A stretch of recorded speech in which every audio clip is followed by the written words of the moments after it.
Happy Saturday, everyone. Happy Saturday, Consuela. Don't be shy. There they are. There's one. There we go. So we are here with the creators behind Krescendo. Am I saying it right or wrong? Krescendo or Krescendo? Yeah, Krescendo. That's totally fine, yeah. Because, tour, I always have a hard time. I just call it Kress usually for short. Because that's fine as well. Because, Tour and I are really big on saying names right. The brand name, people's names. So it matters. Yeah, Krescendo. There you go. So yes, so we're here with another installment of Behind the Brand, and we are super excited to have you both with us. I know we connected at first in the Mad P panel that we had, and that was a lot of fun. So we were super excited to have you back. So thank you for joining us today. Thank you for having us, and it's a pleasure to be here. And we have your second half on here yes. as well. Kestrel, who was not in the panel, but we're very happy to talk to you as well. Thank you. Lacking in the background, but I'm here. I promise. All right, so Tour, I'm going to hand it over to you. I know you've got a very full roster of questions for these two. And I know we're all eager to learn more about both of them and Krescendo. Yeah, well, one of the questions I like to start off with, just because everyone kind of has a story, which is how did you each first come into SL? How did you first find out about Second Life? What were your early experiences like on the grid? I know the onboarding process is kind of rough. Did you have a friend who got you introduced to it? Anything like that? So, weirdly enough, we kind of have the same backstory as to how we found Second Life. To me, I was just I don't know, I was very young, just playing some games on my PC, and that was my TV playing in the background. And I saw I had some channel on this cable TV, and it was playing some sort of a documentary about, not a documentary, but something about how virtual worlds were being used in education and stuff like that. And they did mention Second Life, and I was like, well, I wonder what's that. I was at the PC at the time, so I literally just a quick Google search, and since then I'm here. It's been very chaotic and clunky, but that's my introduction. I love that it was education for you, though, because that's the same reason I'm here. Is it was the education angle. Yeah, there you go. Mine was less educational, and it was about online addiction, and it was showing a lot of games and people that had been addicted, and they'd had issues, and now Second Life was on it.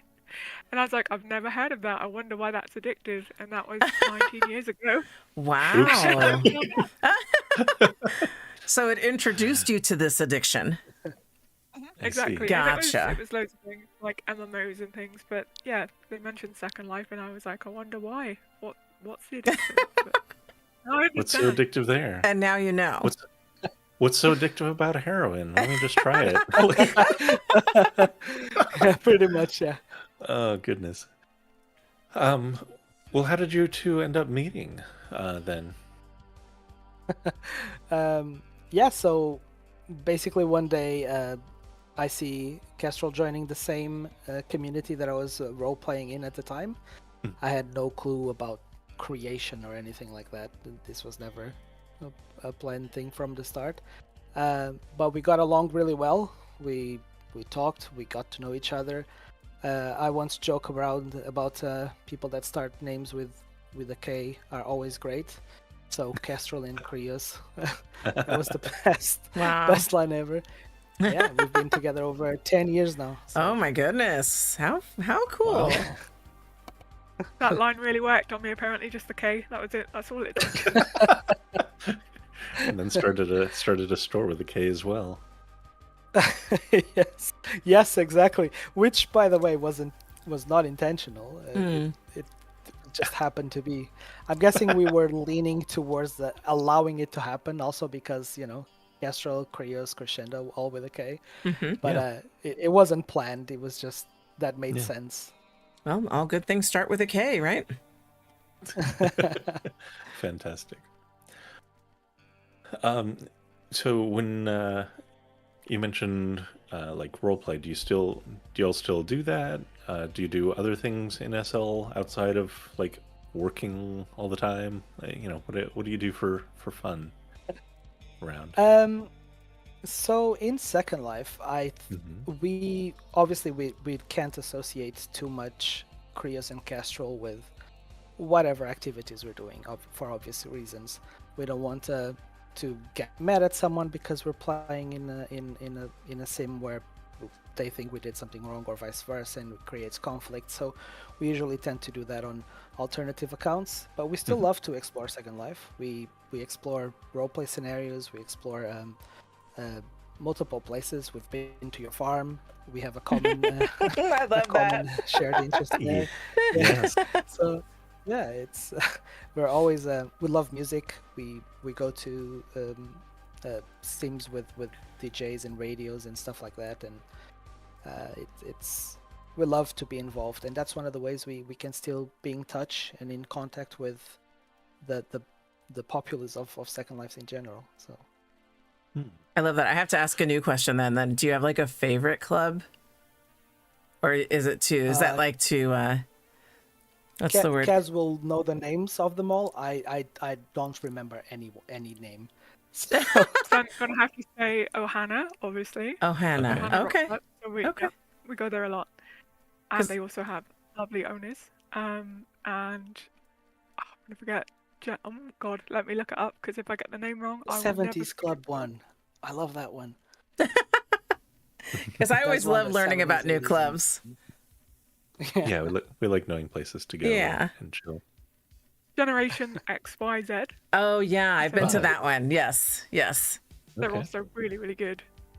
Okay, fantastic. So Ohana and Generation XYZ. Got it. Yeah. So something you mentioned there was kind of interesting to me, though. Hadn't heard it before, but about needing, like, feeling you have to shift over to an alt in order to kind of engage socially. Do you find that kind of limiting? Do you think that's common with creators, where you have to kind of, to some degree, conceal who you are? Yeah, so, yeah, absolutely. I think if it's not common, I think it's just because probably they're not engaging with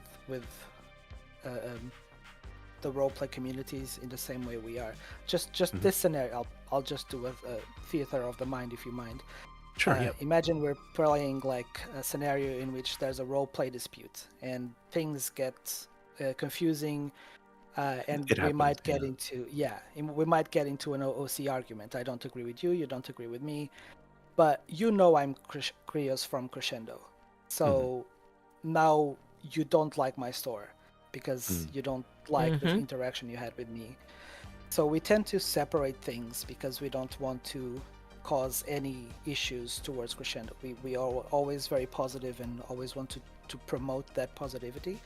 And if we need to hide behind a brand, not only that, but sometimes there are situations in which people might recognize who you are, and they might use that as a metagaming sort of scenario. So things can happen if we can be shielded from that. Shield ourselves, the store, and the person we are interacting with. I think it's better for everybody. And if we develop a friendship down the line, then we're not hiding. It's not like we're trying to hide who we are, but we prefer to keep that interaction restrained until we feel free to share it with people. So then down the line, if you've befriended someone on like a roleplay alt, you would ultimately let them know about. Absolutely. Gotcha. Yeah. Well, and Tor, I completely understand what Krios is saying, right? Oh, yeah. Because absolutely. I am like an alt queen, so I'm very good about I see it as compartmentalizing. And in the past, I've had role plays in different places, and I just prefer to have separate characters, but like physical avatars for that. And And then even to a degree, I do similarly as you're describing, Krios, where I don't necessarily use this avatar to engage in other activities because of, you know, our channel and the things that we do. And I rather just keep her out of those things so that I can go do without, you know, having any unnecessary drama. Not like I'm out to piss people off, but, you know, I want the freedom to interact. Yeah. I completely understand where you're coming from. Yeah. Also, I'll like to say that you are probably related to Kestrel because she has a million alts. And for every scenario we want to, if it's a slightly shift of the type of roleplay or the type of community we're joining, we need a new alt. Okay. Okay, sure. But like to make new looks, and it's just so nice to be able to start fresh and make that's exactly it. I was going to say, Kestrel, isn't it fun to create a whole new avatar? Exactly, and then you have your profile picture look the same. Like it matches. It makes sense. Yeah, I'm with you. We're on the same. We're on the same wavelength for sure. Wow, that's very interesting though. I hadn't thought about it, but it does make sense. And I also imagine, you know, I also imagine there could be situations where, like, you know, if you're involved in a roleplay sim or something where not everyone, but some people might say, hey, you know, you're this creator, could you give me some free stuff? You know, which that also isn't great, that sort of assumption. I think we also get a lot of customer questions as well. Oh, customer service time. You're like, I'm just trying to have a good time here. Leave me alone. That's exactly another thing that does happen. Yes, we might get questions and related to, oh, where's this? How can I get this product or that? Not can I get in the sense of can you give it to me, but more like where can I get it instead? Right. I have to say, though, I have to point out, like, Tour is the only one on this panel right now who is, like, not an alt player. Yeah, not at all. Nope. Just the one for everything. This has been my avatar since 2005. Have you ever tried it? Have you ever made the alt just to see what it feels like? I've made some to appease this one here. Yeah, but he doesn't ever really play them. He's always this one, just this one. I've played him in a couple scenes, but yeah, I mean, this is my who I like to play. That's right. He will play them if I like ask him or get after him, or if we have a scene that requires it. But it's a stretch for him. Yeah, fair. Yeah. Which is a little weird, honestly, because like I'm used to doing dungeon mastering on tabletop roleplay, so I'm used to playing multiple characters, but at the same time, I'm also used to playing them from my own seat, like, you know, in my own skin, sort of thing. So I don't know. Love it. So I know that I asked you this on the panel a little bit, but I didn't get to pick Kestrel's brain about it. About how you got into creating stuff. How did you get the desire to create stuff? Like what drove that interest? And also as a follow-up, this is where I really wanted to see the chair that you talked about on the You've been after this chair so hard. I am, because you were like, this was our first creation. We were so excited because we created something, and with the skills we had at the time, you know, based on that context, you still loved this chair. And that really spoke to me. I found that very inspirational. So I wanted to set my eyes on it. Okay, I'm ready for it. I'll let Kaz get to the first part of the question, and I'll get the chair ready for you. Yeah. We actually have a platform, and we just have a list of things that we've created that we were really proud of. Or we have like the sketch where we started something versus the actual item, just to remind us of all the things we've done and where we started. And this chair was not on that list, but now it's gonna be. It sounds like you have a little like Krescendo museum somewhere. We kind of do, just to remind us. Yeah, we do. But we started because Krios was working in France at the time, and he had a period between when he was working, so we had some free time, and we just started learning things just to fill the time, just to have an interest to look at mesh and things. And it was about the same time we started working for MadP. So I was working as a community manager at MadP, and he started working as a videographer for them. So, and we learned so much working with them. There's so many inspirational people that work in MadP who helped us along and helped us, and it kind of built from there, and we just went from there, really, didn't we, Cree? Yeah, we took what prompted us to start creating was a mix of opportunity based on the fact that I just got laid off from work, in the sense that I was working in a construction site. And one day I arrived home and I thought, you know what, this is killing my hands, my body, I'm getting injured. Let me try and think about alternatives as well. And we put our brains together and we were able to slowly start making things. And this beautiful chair was one of the first things we ever made. Yeah. It's it was a full tutorial on Blender. That's exactly what it is. I just followed the tutorial move guide, but to the point of move it 0.1 or 0.2 north or left or back or forward, doesn't matter. So I just completely followed the tutorial, but that really helped. It got me to understand the tools, to understand what they did and didn't do. So it was definitely an interesting start. So yeah. I love it. Fantastic. This is honestly, you know, and I mentioned this in the chat, but I'll say it here on stream as well. This is actually a higher quality than I expected, because like when you said I just followed a basic chair tutorial, I was envisioning like like a kitchen chair, like a dining chair.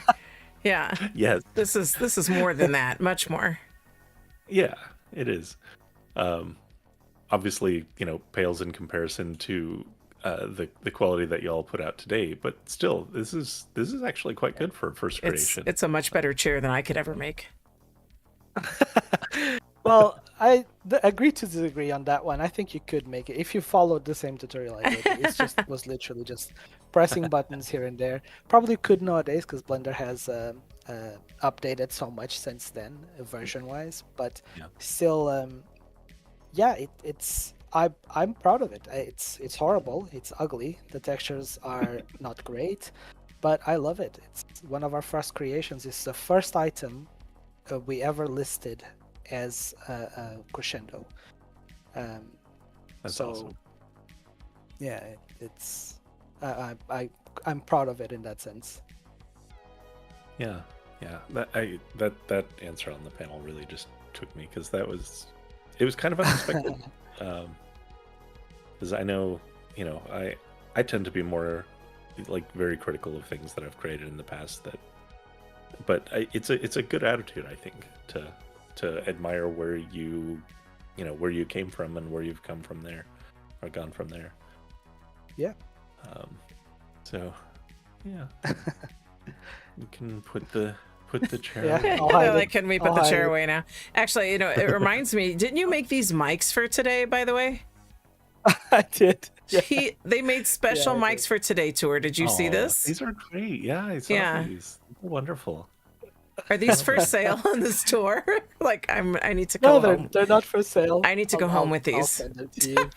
I'm not asking for free things. I'm not that person. I just want to. I just want to make sure I go home with my Krescendo mic. That's all. Yeah. We'll get you sorted. All right. Thank you. So, you know, you had been laid off. You really, you know, leaned into this. Have you been able to get this to be your primary income then? One or both of you? Or is it still supplemental income? No, so the first we never expected when we first launched this this first chair you saw, and a few other items we had back then, that that we could make a living out of it. Because back then, we still had gachas before they were removed, and we were just not expecting it to be as profitable back then as it was. So we tested the waters. We had a few events back then. We participated in them, and then at some point we start seeing the income is being a bit over what we expected it to be. So at some point I told Kestrel, maybe this is one of a real possibility for us moving forward. And this is literally what prompted then, with a lot of insistency from Kestrel, to move back to Portugal and to connect back with my family in Portugal.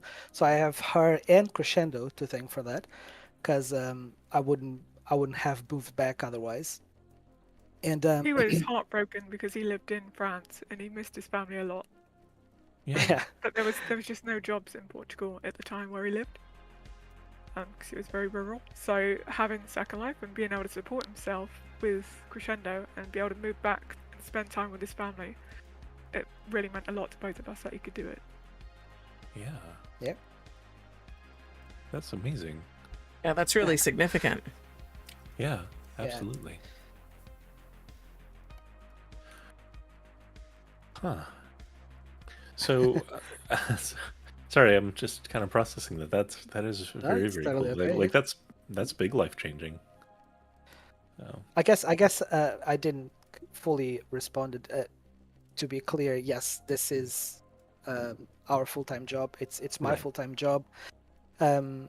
It's been this way for full-time, I would say, for 6-7 years now. Oh my goodness! Wow. Yeah, that's fantastic. It's been an amazing experience, and people say that they're lucky. I feel very lucky to have been under the circumstances that I did, to get the opportunity to work in something like this. So yeah. Well, I mean, it's partially getting in at the right time, sort of thing, but also, like, obviously really committing to it and having the talent for it goes a long way. This was something that I was going to ask a little later, but it seems like a really good time now. Yeah. What's kind of the division of labor between you two? What do you both what do you both do in Krescendo? Go on, Kes. Well, I could say that the ideas normally come from my side, and so does the organization aspect of it. Because Krios is very logical and he's very good at following things, but it kind of needs to be there to remind him. He is a fantastic hard modeler. He does all the hard modeling for the store. I came into it later, but I sculpt. So any of the hand-done sculpted mesh, like the cutesy things, like the little clocks that are below us, that was me. And then it gets passed to Kree, who makes it more accessible for Second Life. He sorts out all the mesh. I texture a lot of the textures, and then it's kind of a joint thing on putting out the ads, putting out the there's a clock. Yeah, are these the clocks you're talking about? The critter clocks? That's a fantastic clock. I love these clocks. Yes. Of course, there's the cow clock. I approve. Of course. Yes. Love it. Yeah, That's to fantastic. add to the division of work. Yeah, we there's a lot of aspects towards what we do, and obviously to be able to I have a kitty showing up. To be able to split some of the things, we always share the documents. So if I'm working on a model, I usually do the initial textures that I like, the materials, the type of materials. I send it to her, then she sends me back like 1,000 materials in which I compile into a HUD. so, so most of the stuff is usually it's back and forth. It's ping-ponging. She presents the idea. I actualize the item.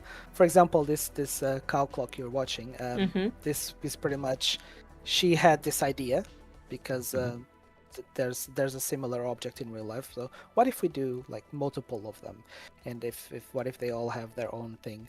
And so I sent her something that resembles a cow, but it has nothing to do with the cow. And then from there she sculpts it into what it is. She sends back. I retopologize it. I do the initial basic textures, send it to her. She does shading, she does texturing. She sends it back to me. I compile it into a HUD. So yeah, it's back and forth pretty much on all items we do. That's a really interesting creative process. I imagine you end up kind of revising and kind of reimagining it at different steps as you kind of bounce back and forth.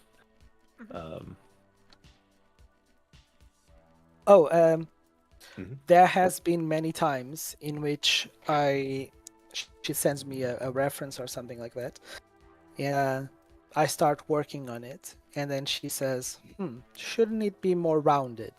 And I'm like, shouldn't it be more sharp? So we end up with basically a mix in between. It's not a super round edge, but it's not a super sharp edge. It's in between.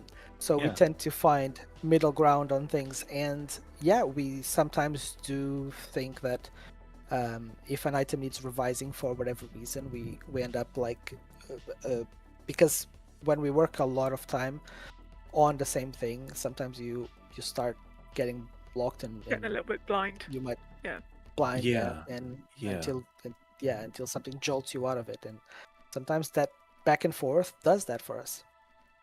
Yeah, it can kind of work through both that blindness as well as probably helps you get through creative block because, you're not just trying to grind out your own creation. You can bounce it off each other. That's very cool. They have me thinking, Tor, we should adopt their kind of model for when we start trying to do this sort of thing in earnest. I agree. I think it sounds like a very...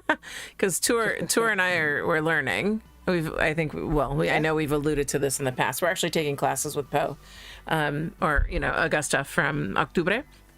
And so we're taking Blender classes from her. And Tor's been a creator. Like, he's created in SL before. I've always been a consumer. What?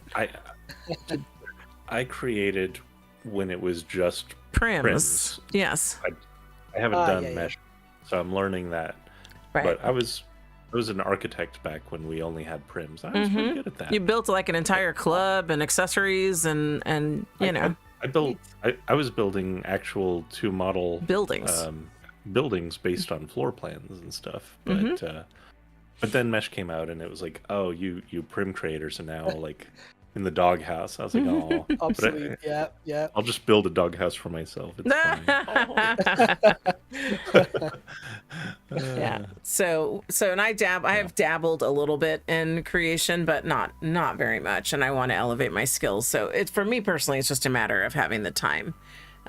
With and Tour the same thing, right? With our first life jobs, it's hard to give a lot of time to developing those skills and creating a brand. But we dabble. And one day, maybe, it'll happen. Yeah. One day, maybe, yeah. Yeah, look forward to it.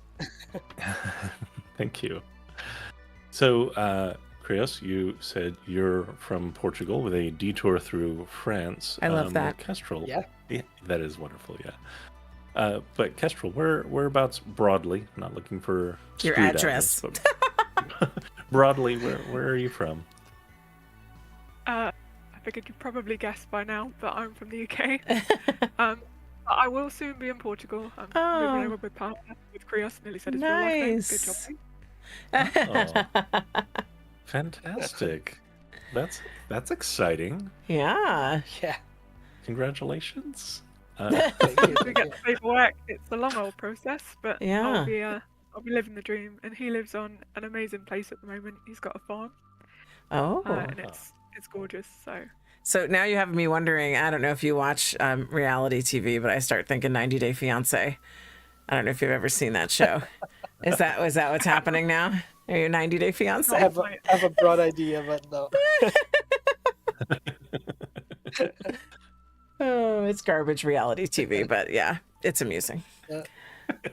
and I have to slip in here, Krios. I have done my 23andMe, well, DNA stuff, and my roots are in Portugal as well. Mm-hmm. So really? Yeah, in first life I'm Puerto Rican. So, but there's Portuguese, there's Indigenous, there's African, but a big chunk, like 75% or something like that, is Portuguese. So wow, yeah. Mm-hmm. Now you have to visit the homeland. You have to come over. Yeah. Oh, for sure. It's on the list. Over. It's on the list. Yeah. We'll be glad to have you guys over. Yeah. Very cool. Very cool. And this is kind of a question that just kind of I thought would be interesting, which is places, vacations. Have you all traveled somewhere that kind of really left a mark on you, more than your home, obviously, but like somewhere that kind of called to you or kind of really left a strong impression? And does that creep into your day-to-day life in any way? So obviously I've visited the UK many times now. Yeah. And initially I was in love with, well, I'm still in love with it, but initially the overall idea was that one day I would move there. But that had a lot to do with how much I just loved the setting of the UK, which is old Tudor houses, those typical villages that you only see in movies. That's real. I've been there. I've seen it. So a lot of the I wouldn't say, we have a few sets that have been based on stuff like that, and the locations we both are from, but mostly some of the experiences I've shared. I remember when I first seen Stonehenge for the first time, because since I was a kid I was seeing it on TV and I always seen it everywhere. I almost shared it here. Kaz might say that I actually did, but it's just because it had so much meaning towards what it was. I always seen that in the TV shows and all this and that, and all of a sudden I'm actually there. Cannot touch the stones, but I'm actually in between them.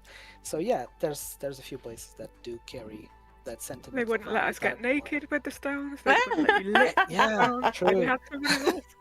I'm just over here nodding a lot because I got to see Stonehenge for the first time this summer, and so it was just so impactful. So I totally get what you're talking about, Krios.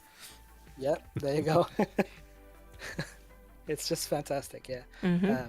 Dartmoor National Park is one of my absolute favorites. It's my top 3. It blows my mind. The concept of it initially blew my mind. I never knew that you could just have a bunch of animals like wild horses and sheep, and all of them just live in this gigantic national park that can literally take you hours to cross from one side to the other. So, and Kestrel introduced me to it. It was her childhood place that she shared a lot of memories there, and I was in love with it immediately as well. The first thing he said was, "How does nobody steal the animals?"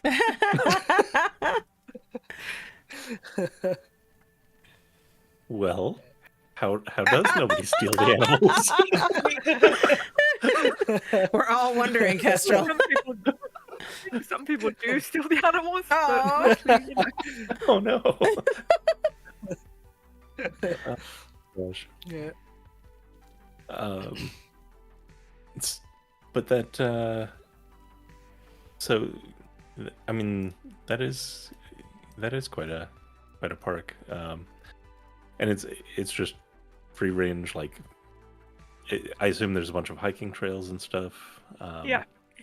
And they have there's a lot of Iron Age settlements up there, so there's still Iron Age ruins up there. There's cattle grids to stop the animals. getting out. That's how they stay in. But it's really beautiful. It's lovely up there, and there's a lot of really, really old villages dotted around. Yeah. Very cool. Explore. Very cool. What about outside of SL? Obviously, you both have an interest in like travel and potentially like hiking, parking. What other hobbies and interests do you have outside of Second Life? Ooh, so I think I mentioned this before. I used to be in a band. I used to play music. That's right. Sing. Yeah. So I used to do that. That was one of my favorite things in the world. Yeah, obviously, video gaming's maybe too much for what I'd like to admit, but yeah, that's that's another one. Now, does Kestrel play any of those with you? All of them. All She's of them. worse than me. Oh. So now I want to know what you guys play. Yeah. Let's not talk about Battlefield 6. Somebody was very addicted. We lost all last weekend to the beta that came out. It was gone.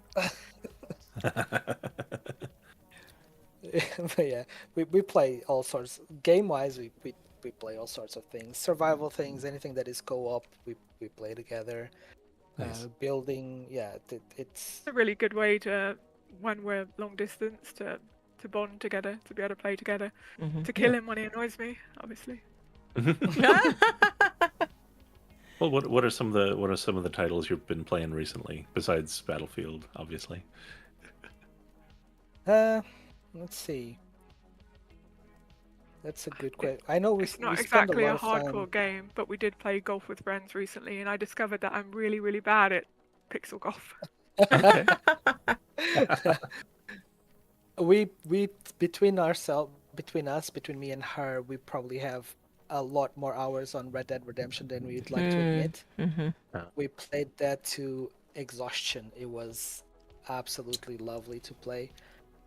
We then do have like some small things. We played 7 Days to Die a lot. We play Minecraft. Minecraft. Anything that involves like anything that is survival. Green Hell, for example. Anything that is survival, we dab in. Sons of the Forest.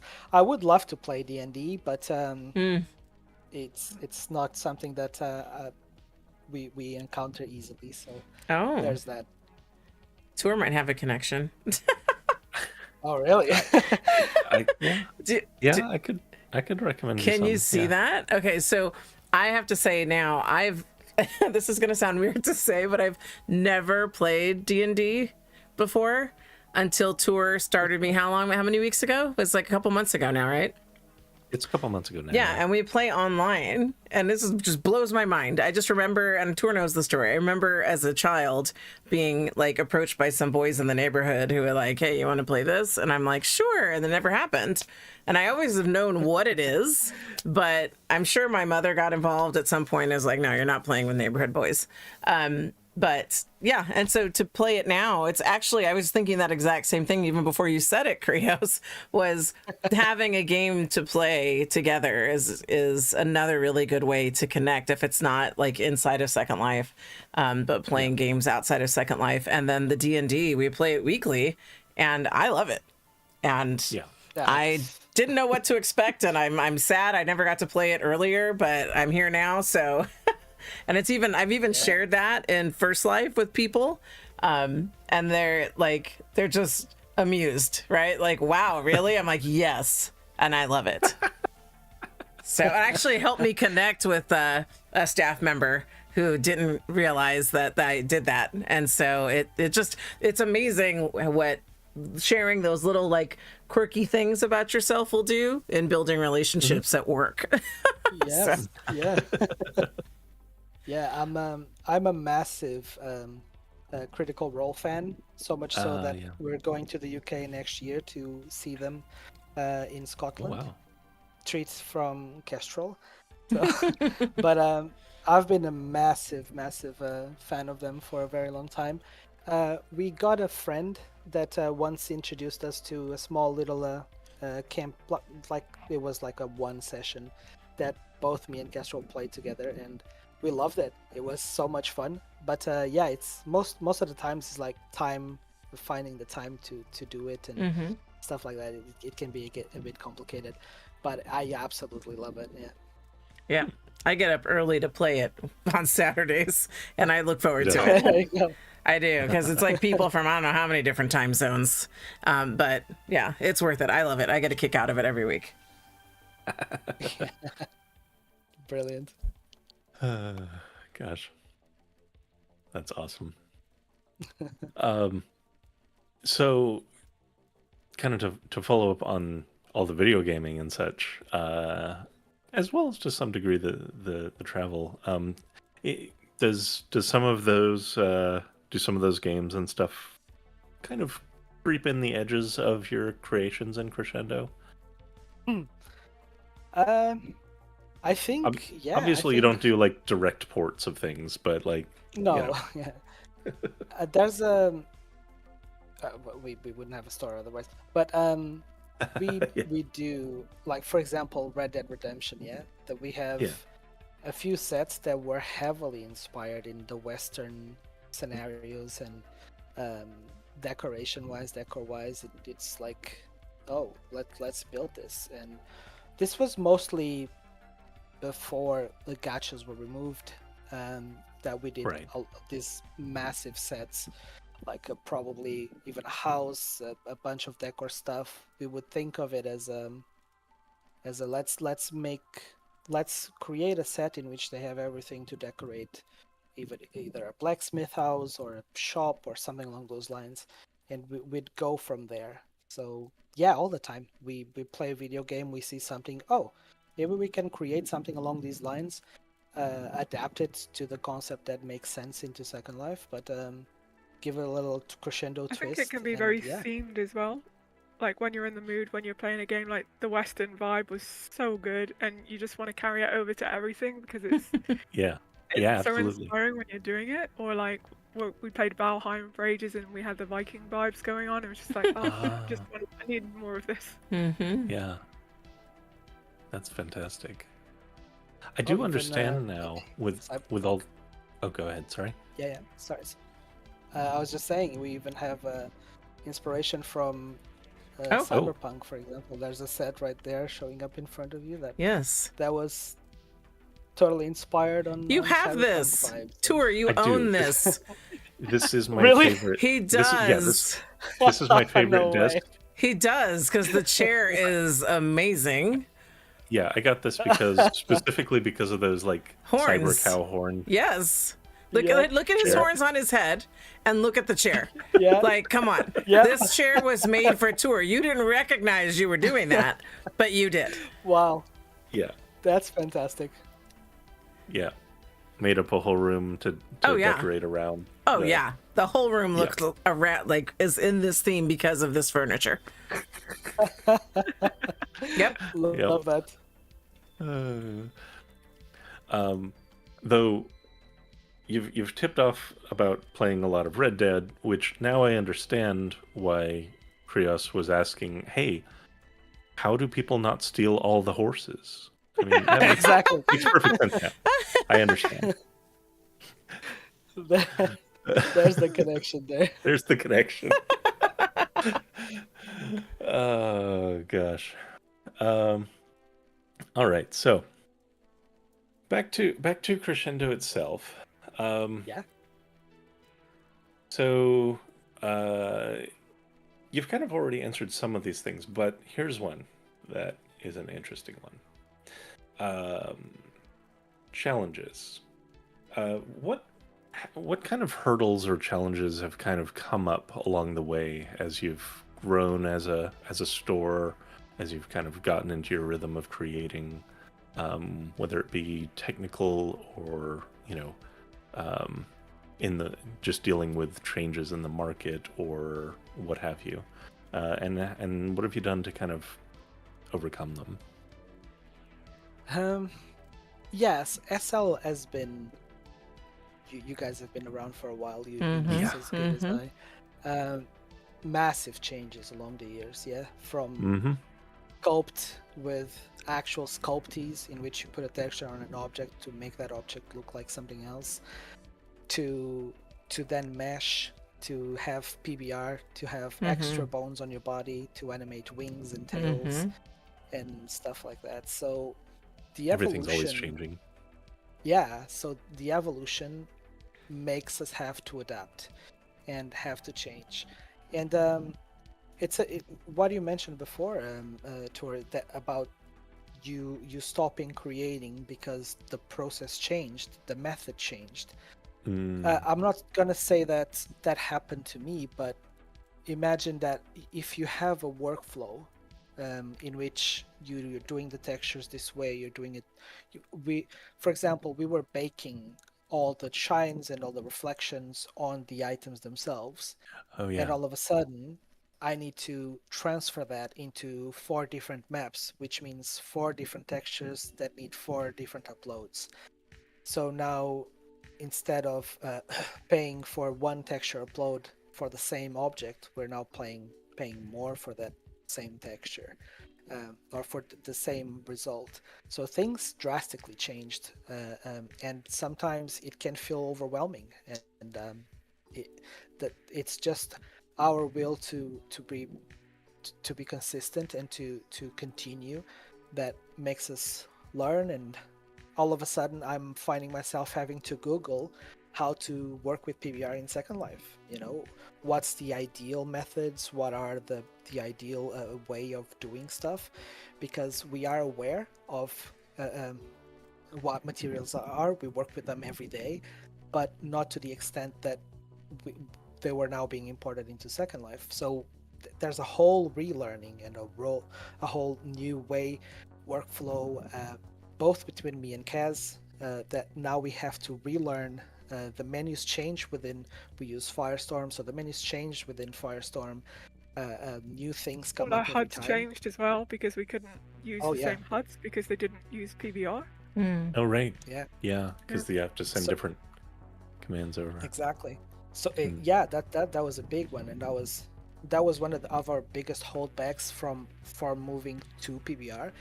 It's because pretty much 90% of our furniture has at least 18 base color textures and then a million specials that Kestrel does with pretty patterns and stuff like that.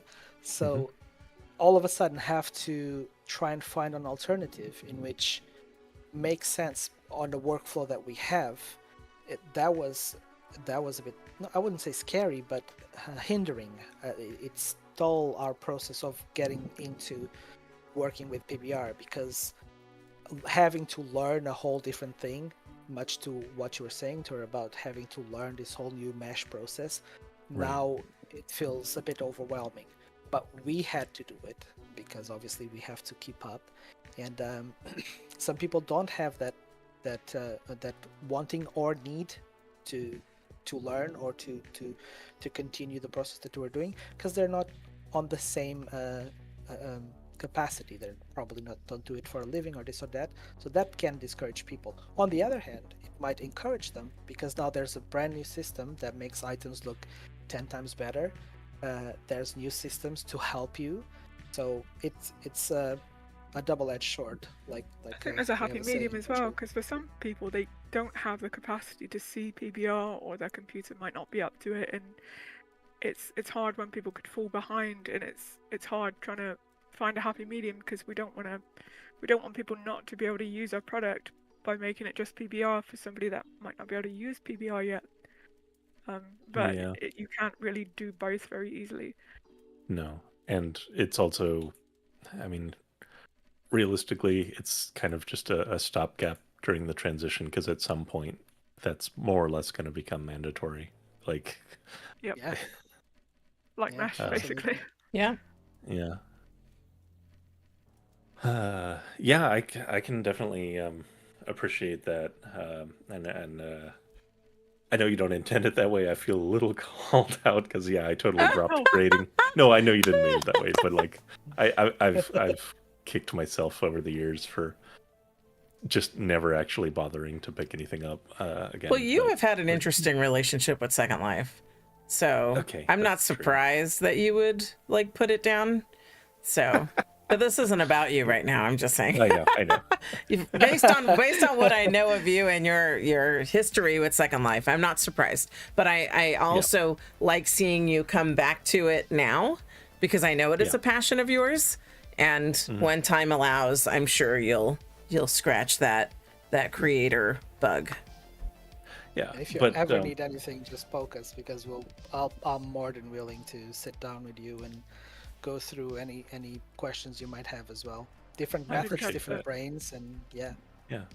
But I can definitely see how it could, totally, leave some creators feeling a little bit wanting to, throw in the towel, especially if they're, like you said, they have their rhythm down, and all of a sudden, hey, you need to change what you're doing and learn all these new skills. How do you keep up with changes coming in? Do you like look for them coming down the pipeline, or just deal with it as it actually gets implemented?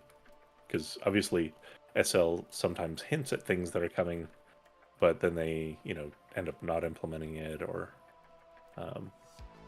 yes. So PBR was one of them, right? We've seen it announced way before it was introduced. Right. We've seen it Firestorm doing the first tests about PBR, and now they have PBR ready, a viewer, and then it became a thing. But we waited. We cannot change the method of your work for something that might change. Right? Now that it's established and now that it's set in stone, this is how it's working. Now we can adapt, because sadly, I don't have the time to create both types of items. When we spend God knows how many hours uploading textures, and this is not an exaggeration. We do sometimes have to upload for one object. We have to upload over 200 textures, even more. I'm undershooting, because consider that we do 30 textures for the one we're sitting on right now. For example, if we do 30 textures, this is not PBR. This is an older one, but I love it. But if we do 30 textures, consider it being PBR. Now it's 30 times 4. So, and then for each texture you need to upload 4 times. It builds up really fast. So we don't necessarily plan for it while it's being announced, majorly because that would just make us grow old faster. We'd be worried about things. We'd go insane. So we let it hit the grid. We quite honestly, we see how other creators are adapting to it, if it's becoming a thing, if it's being legitimized by other creators as well. And the moment we feel safe as well in that choice, that I know what we're doing, I know what we're implementing, then we move towards starting creating in that pipeline. And I was saying, I'm sad that I cannot create for both types of because we're no longer making legacy textures, because we just don't have. I cannot make 2 HUDs of over 60 textures each, in which one of the HUDs takes 4 of each texture and the other one just takes 1. But still, if you do materials, then you need the shine, and you still need like 3 textures per item. So it becomes overwhelming. It's so we opted to just go PBR, and I know we do lose a few customers, but it's a sacrifice that we have to do because we don't have the time. It's just store-wise, it's just 2 of us. There's a few other people that help us along, but make the creation process. This is it. So there's really no way to know like how many people are still legacy versus PBR, right? Or is there? Not really. No. I've not seen any. I've seen sometimes people put around, questionnaires, but I haven't actually seen any for that. But I would be interested to know how many people are still still going legacy. Yeah, because I've seen how it plays out in like on SL Facebook, right? I see the designers posting about it, saying very much what you've said, Krios, and then I've seen people like the consumer saying my computer can't do that, and now I can't shop at your store because you're not making legacy materials anymore. So I guess I'm just curious what that population of people actually is, or if it's always ends up happening where as SL evolves, there's always a population of people who can't do that, but over time they either do it or they leave or don't, I guess. Yeah. Even this week, we had a customer, a lovely customer, but they had an issue that they couldn't. They were saying, "This item is not changing. I have a HUD, I have everything, but it's not changing for me every time I press the button." In my brain, quickly, I was having a conversation with our CSR, Quiggles, and she was not understanding either, and together we came to the conclusion that this person wasn't using PBR. And all of a sudden I refunded them. We thought that there's no point in this person having this item. Obviously we refunded them, but the point is that this person had PBR, they bought the item, but then they had to downgrade their viewer because their computer couldn't handle it, and now they have an item that they cannot actually see. So obviously there's that side of it, which is quite honestly a bit off-putting, but there's not much we can do. We have to make a choice, and for the time being, for the population, for the customers we have and the base customers, we had to make that choice, and we're going full PPR. There's other things. It's the direction of the future. Well. Like realistically, you have to, and like Consuela, for better or worse, as the technology evolves and pushes, people do get filtered out just through technical limitations. But it also attracts some new blood in as well. I know that was true when mesh, like avatars and furniture and stuff, were really picking up. They were much more intensive on Second Life to render than Prems were, and a lot of people got forced out basically because they just didn't have the system for it. But it also was a boon for bringing in some new blood who really enjoyed the much better looking stuff. So it's just the nature of the beast. Yeah. But it's good to hear that from a creator's perspective, though. I think because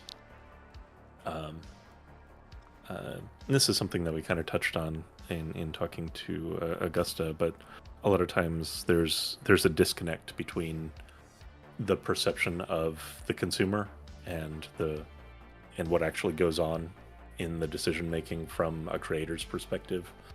And as just like consumers of things, you will often just get frustrated or whatever if something just doesn't just work the way that you expect it to, or what have you, or doesn't directly cater to what you're needing. But there are these sort of decisions that lead into those limitations ultimately. It just does take that much time, and and understanding kind of that behind the scenes is very illuminating, I think. Yeah. And good to hear.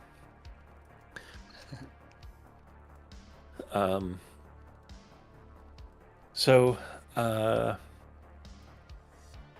kind of broadly about Krescendo, obviously you two have gotten in on creating it as a duo from the start, which I think is kind of a little bit unique. I know you're not the only duo, but like it's definitely, I think, probably a minority of stores start and continue in that way. How do you feel that has kind of defined the store's identity, kind of shaped the way that you market, the way you make decisions. How has that kind of altered the trajectory of Krescendo overall? How do you kind of influence each other in that? That's kind of easy. If it was just me, the store would be closed long time ago. Fantastic. All right. Well, we're glad that Kestrel is here. Kestrel, do you confirm? He might lack patience in certain things, and maybe the organization aspect of things. Yeah, a little bit. Yeah. He loves working on things. He loves the creative part of it, but he hates everything around it. Okay. What do you mean I need to apply every month to this event? What do you mean? What do you mean I need to fill a form out? My gosh. Can't I just, boot up Blender and get on with it? Because, yeah. Can't I just submit the item through Blender? Yeah, there you go. There, it's done. Everyone else do the rest. In all seriousness, obviously working together as a duo from the start shaped what Krescendo is. People say when you love what you do, it's easy. It becomes easy.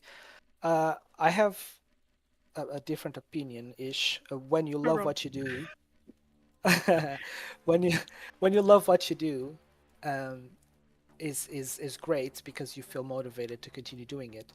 But if you have to do what you love, if you have to do it, then it can still become a burden, and we share that burden together. So it's much more like oh no, another event themed A, B, or C. What are we going to do for this event? And if it isn't for Kestrel spending quite literally countless hours trying to think of something, trying to get inspiration from multiple things, we'd be stuck, because my creative brain says I'm more creative when it comes to actually making the item, finding solutions to bend the curve a certain way to make point A with point B connect. That's my brain. Not super logical. He is super logical. Yeah. Instead of, let's make this because it's cute for this event, because it has this meaning. There's full lore behind items sometimes between the two of us, and that's basically what Krescendo is. It's both of us working together in a brand that we've developed for over 10 years, and it couldn't be any other way. Obviously, I could probably maintain a certain look and aspect to it by myself, so could Kez, but it wouldn't be the same thing. It wouldn't be Krescendo anymore. Have there been times, whether just due to wanting one or some first life circumstance demanding this, have you, one or both of you, needed to step away for some period of time, to deal with something, or just to get a break or anything like that? And how do you kind of manage that? So, thankfully, Kestrel is the opposite of me. What I have from being disorganized, she has triple from being organized. We have a spreadsheet with lists and lists of backup items and items that we could make. Now, on the creating part of the process, I know we both developed materials, we both developed textures that we both like and agree. The ratio in which the scale of each texture, everything is defined, and everything is within the set that we both agreed and defined it, that we thought that was okay. So there has been many times in which either I am doing some other thing for a whole week or 2 weeks, that she's able to just produce on her own, because we all have the same method. We share obviously messages, and we share progress regularly on the things we're doing, and vice versa. There has been many times where Kez has not been able to be online as much, and I've had to from concept to texturing, do it all by myself. Always as long as we communicate, as long as we stay communicating, we're normally fine. Yeah, always with communication, always with sharing the progress, and sometimes that is very important. That was an item we're working on today, actually, which is going to be coming up soon in one of the events. But it's just this cute fire thing, and she was like, you know what, I think this would look better if we buffed it more here, bend it more there. And I'm looking at it, and quite to be honest with everybody, I was like, oh no, I think it's just fine, let's just do it. That's my mindset at the time. But reluctantly I start changing it, like almost dragging the mouse to it and starting to work on it. Grumbling, and then I start grumbling, yeah. And then I start getting excited about it because, oh wow, yeah, this is working really well. And all of a sudden I'm so excited that I uploaded that, I did the temporary textures and a few more, and all of a sudden we have this small change spark this item to become something much better. So that's pretty much it. Yeah, so you kind of cover each other. That's beautiful. Yeah, it's awesome. Very cool, very cool. So on the subject of kind of the themed sets and such that y'all kind of like to work with, you've mentioned kind of wanting to, you know, that some of them have like stories built into them and such. Do you ever try and more overtly like convey those stories and like be a little bit more explicit about the mood that you're trying to create with a set, or do you just kind of leave it up to consumers to interpret that? Because I know one comes to mind to me, like DRD, when they throw out sets, like they're very clear, this is what we had in mind explicitly. I mean, you can do with it what you will, but this is exactly what we have in mind with this thing. So you know, we like to I wouldn't say we explicitly give a meaning to a set other than what the set represents itself. And I'm about like the name. I'm about to pull something up here. So this is one of our favorite sets. Yeah. Oh, let me pull back. we've had this. We've had this up for ages. I don't think I need to. We don't need to explain much more than what this set represents, but it can be many things. It can be. I feel like if you know, you know. If you know, you know. Absolutely. We're all grown ups. If you know, you know. But it can have multiple meanings. You can have a barn. You can have something that you can. There's multiple role play scenarios in which sets like they tell it their own story, and this is one of them. It's quite easy to understand implied meaning, but also you can attribute your own meaning. Like it's a haystack in which you can sit on. It's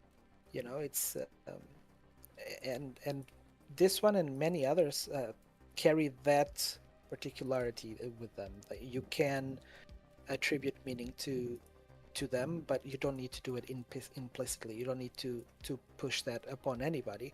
You can. It's nothing wrong with it, but it's just not a practice we do often at all. We used to be more with gacha sets. It was easier because you can literally tell a story with it. Right. So that actually what because you've mentioned that a couple times now, how does that actually kind of restrict what you do? And I guess what I mean by that is, like, you could still create all the components like you did with the gacha set, but you kind of are sounding as though you can't, or feel like you can't in some way. So could you expand on that? As consumers, I think there's a very basic rule for this. As consumers, that you guys most likely are many times. Yeah, we are. Are you? Yeah, I'm really good at consuming. There you go. Are you willing to pay $3,000 for, 3,000 lindens to a set, or would you rather, it being a bit more moderate on the price, and maybe have a couple of items instead of a full blown out? Some of our gacha sets, we used to have like 40 items, including color changes. But if you factor that, for us to create a gacha set without it being a gacha set, just sell it for face value for what it is, we'd be losing so much time, and most likely that time is obviously converted into lindens. So we had to find a balance in between, instead of doing a full gacha set in which, for example, we have the Melomaniac set, which is a music desk, we have a rug, we have a phone speaker, frames, guitar cases, drums cases, rare pedals. We have so many items on that set. If I chose that would be, let's make this a single sale. The impact for the customer would be much higher, because now we're filtering the customer base to only people that have this amount of money will be able to purchase this. On the other hand, if it's a gacha,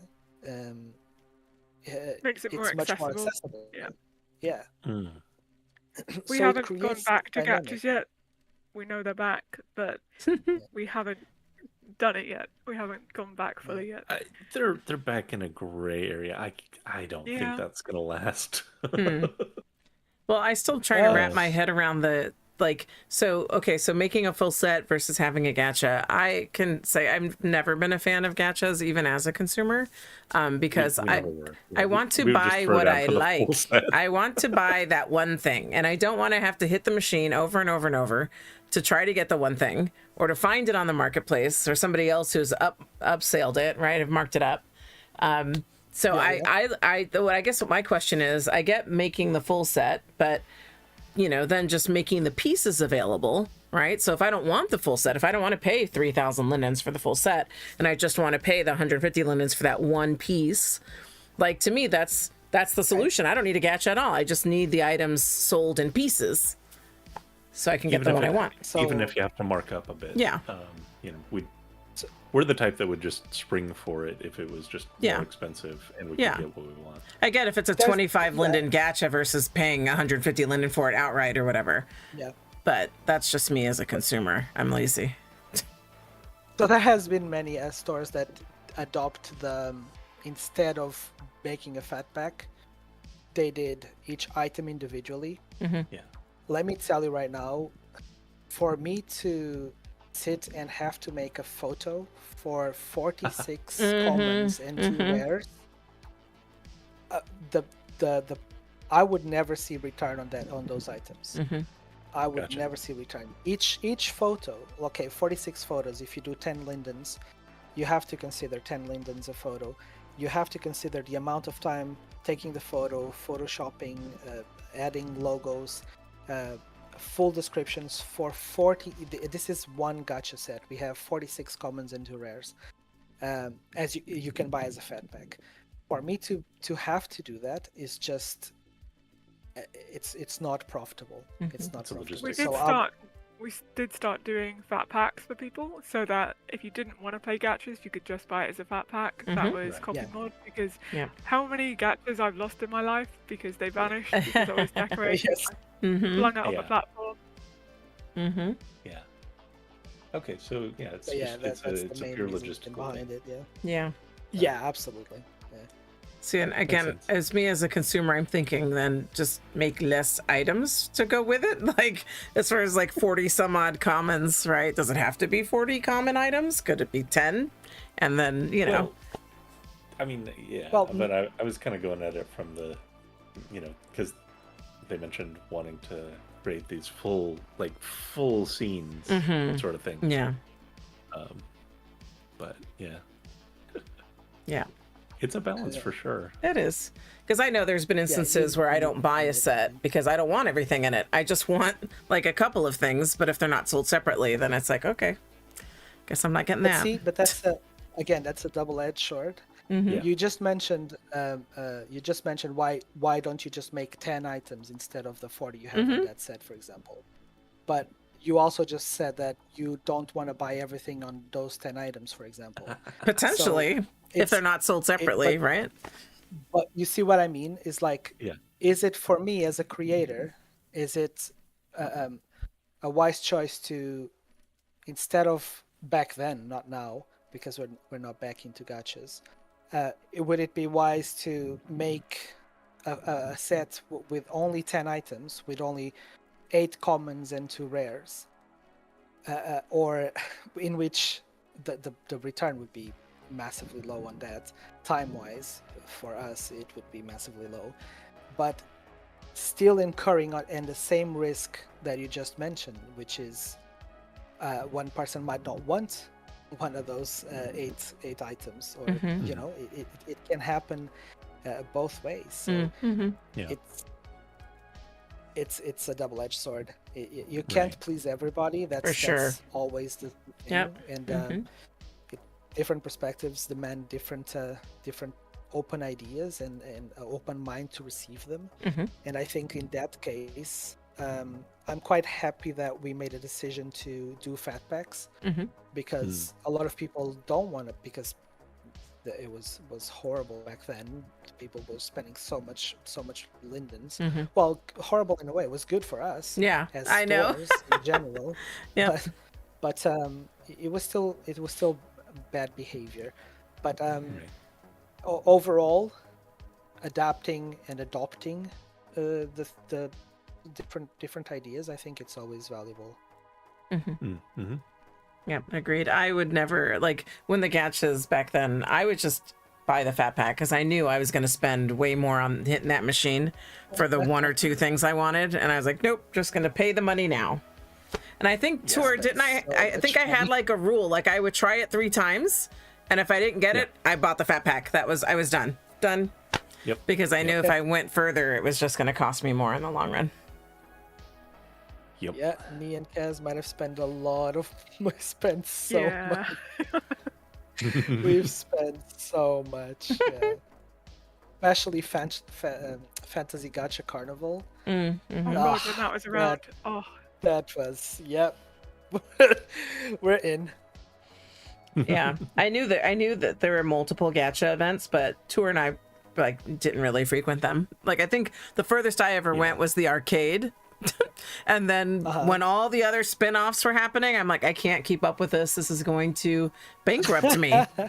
It's going to bankrupt me. So I just kind of checked out of gachas at that point. And if they offered a fat pack, then I bought that. And, I just made sure I got what I wanted. So. Yeah. Well, again, this is one of those cases of being really helpful to kind of hear the creator side of things. Because again, Consuela and I, we sit very much on the consumer side. Yeah.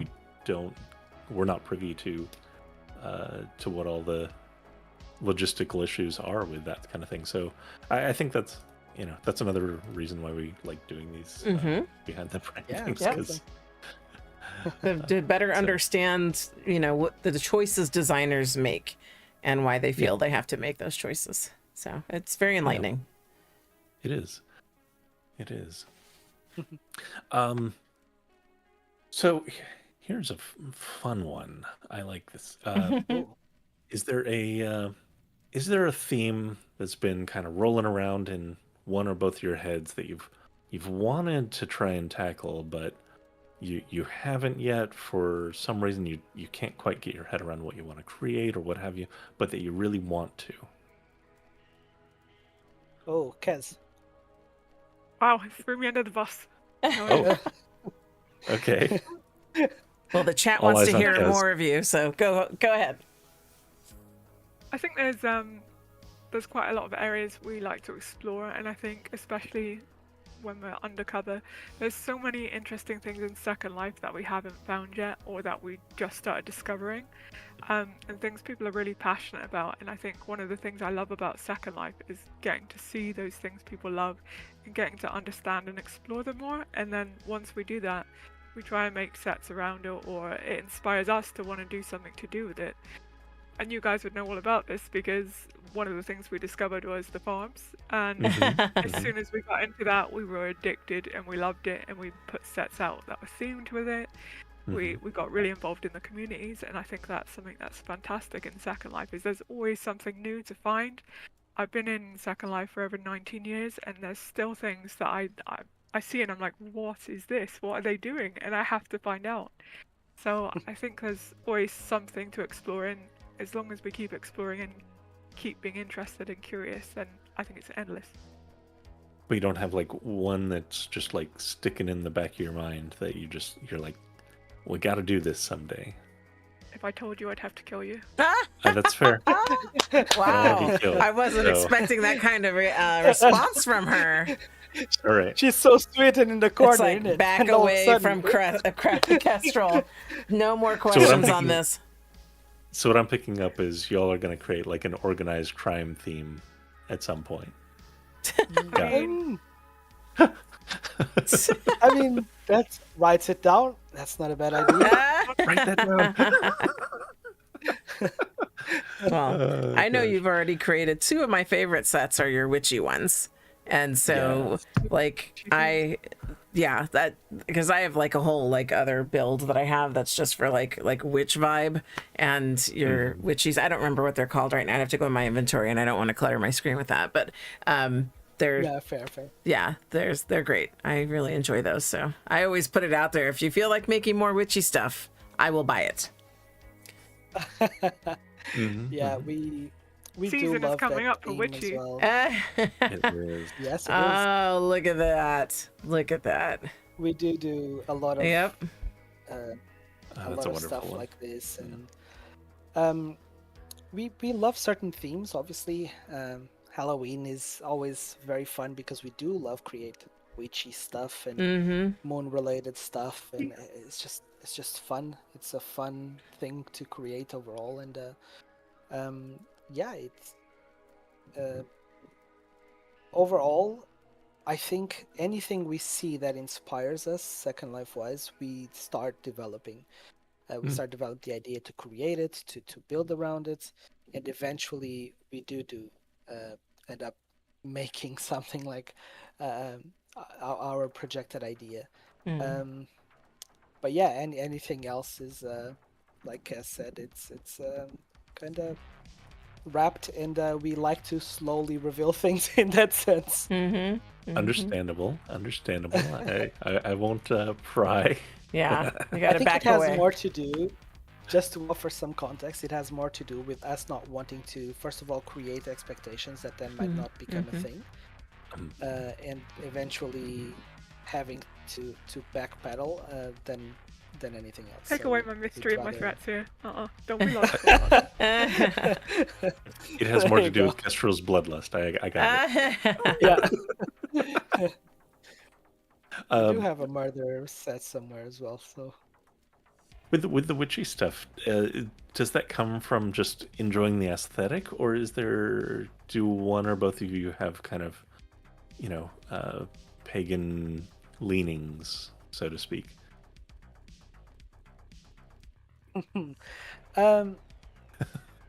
to me personally, I love the aesthetic of it. I do love the concept of it. Not only that, but I think one thing that transcends just liking the style is knowing that the customer base likes it as well. So if we create a desk setup, which you probably know, Which I probably gamer- own. Yes. Gamer Oh, yeah. Magic set, for I'm example. gonna have to open my inventory now. Gamer Magic set is one of them. If we have to create, and we see that works really well, both for the customers and the items, we are really proud of them. Okay, let's make a living room. So then we'd make a couch, and we make the Moonchild set. And now we have these beautiful drapes and this beautiful couch, and everything is themed. And that worked really well. So then we move along to make the Celestial set, which is a different sort of which I own / style. Yeah, there you go. We also do we've explored this to the extent of what we can. We've made a bedroom. We made what else can we do? Let's do the wishy-washy. So we made a bathroom themed moon stuff, So it's more to do with that. Obviously we don't have any affiliation. I'm very open-minded about it. I love magic. I love that whole theme. I drag him to things that he is more logical about, like palm readings and things. Awesome. But I love that thing. I love the history behind it. I love the lore behind it, and I love the colors as well, obviously, amazingly. But it depends. It depends how we're feeling, what we're doing. But it's something that I'll always come back to because it's something that I personally really, really love. And if I want to decorate my own house, I want it like that as well. So. Yeah. That's awesome. All right.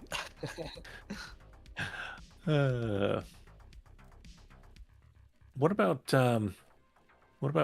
pushing something to completion? I know you two have kind of a back and forth cycle that you go through. How do you both agree? Okay, this is ready to ship. We've gone through these iterations. We've gotten the textures. We've gotten it. There's nothing more to improve. Obviously, there's always things more that can be done. Always more improvements that can be made. But where do you set that? Where do you draw that line? It's deadlines help a lot, I think. Deadlines help. Yeah. Sometimes even when we got the deadline coming, I might not feel like something's fully done, or he might not think it's to a level that we want it to be at, or we just haven't been able to create what we wanted and what we saw in our heads. And sometimes we'll push something back and have to pull something else instead last minute because it's just not there yet. But we try and give ourselves enough time that it doesn't get to that point, that we have enough time that if things are going a bit tits up, we can change it. We can try and fix whatever the problem is, but it happens. I mean, I think it's natural that you're gonna sometimes be like, no. And you know what randomly amuses me is that I'm never ready for when someone who's British drops tits in a comment. Tits up. Tits up. Tits to the action. I'm like, what? Like that was my first experience with just dropping tits in a comment was here in Second Life. I'm part of a theater, and the person in charge of the theater is British, and she's shouting at everybody, tits to the action, tits to the action. And so when you said tits up right now, I was laughing. I was like, wow, it's got to be a British thing. Oh yeah. Yeah. Oh gosh. Sorry for being random. I couldn't resist.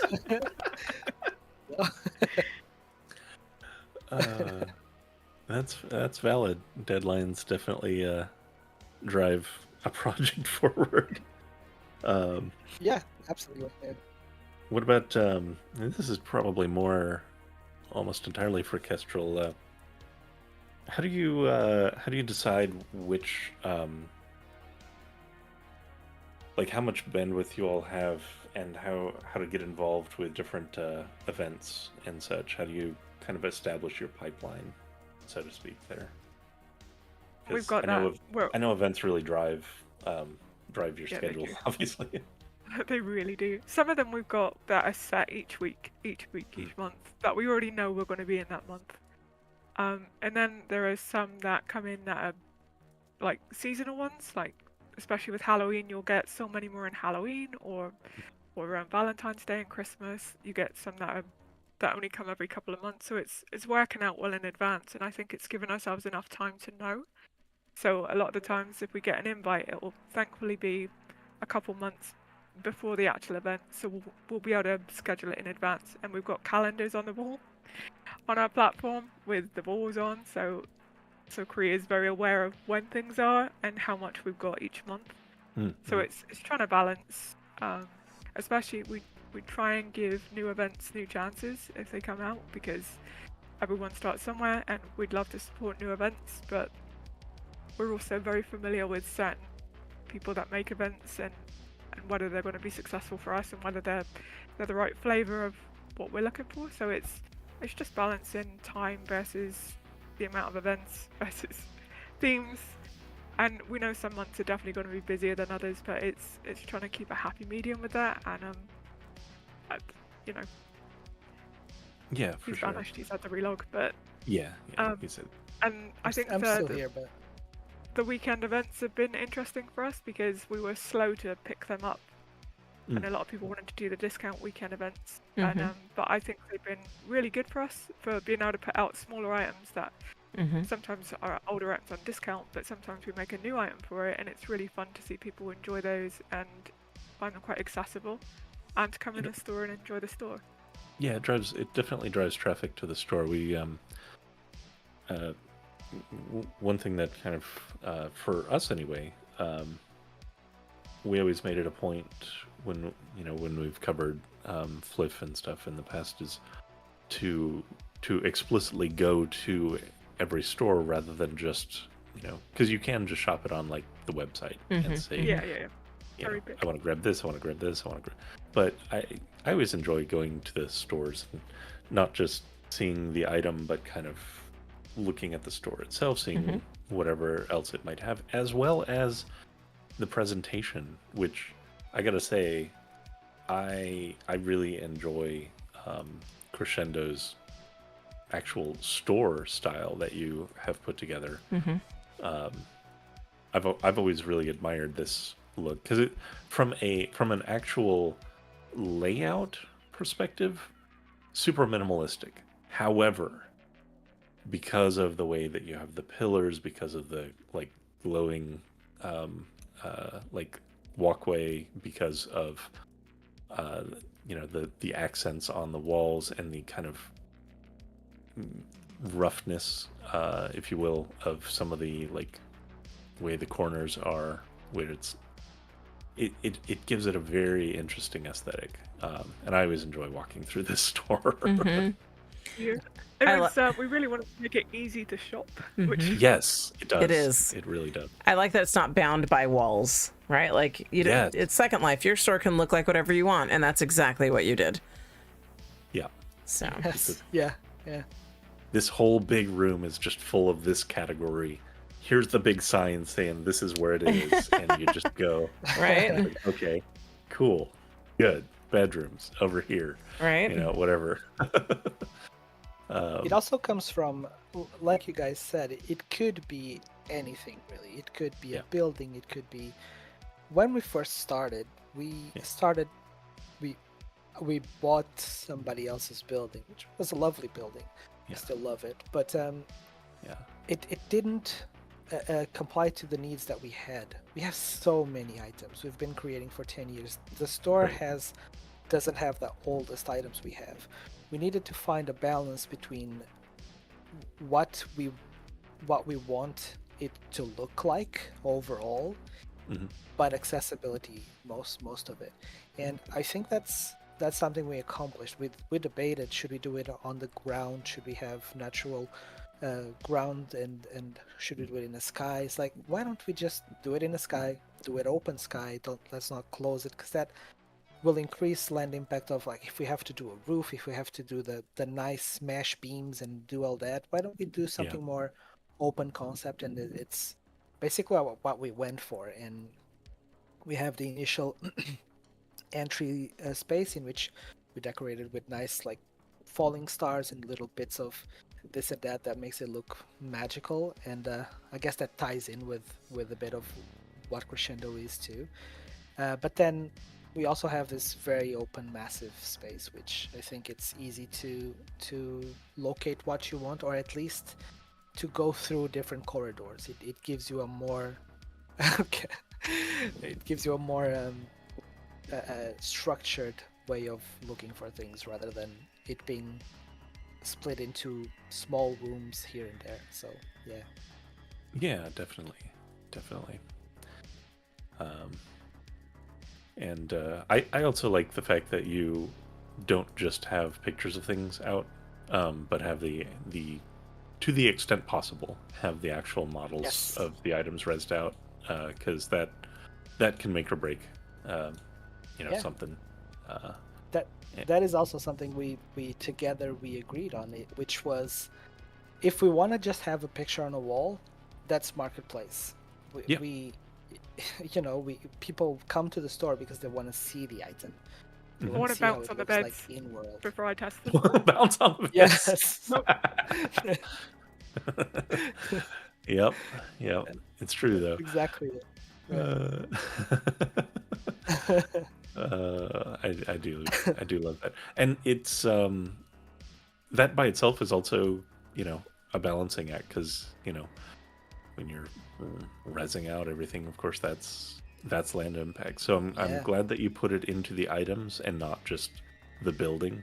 Like you said, having a whole structure and having a ton of superfluous walls and other stuff and all that would detract from the main attraction of your stuff, your creations.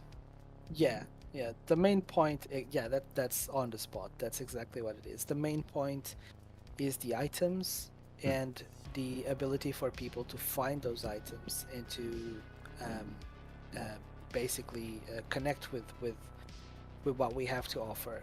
The idea is not having you go through a maze of things, but rather something more open and more accessible. Yeah, that's totally the point. You're right.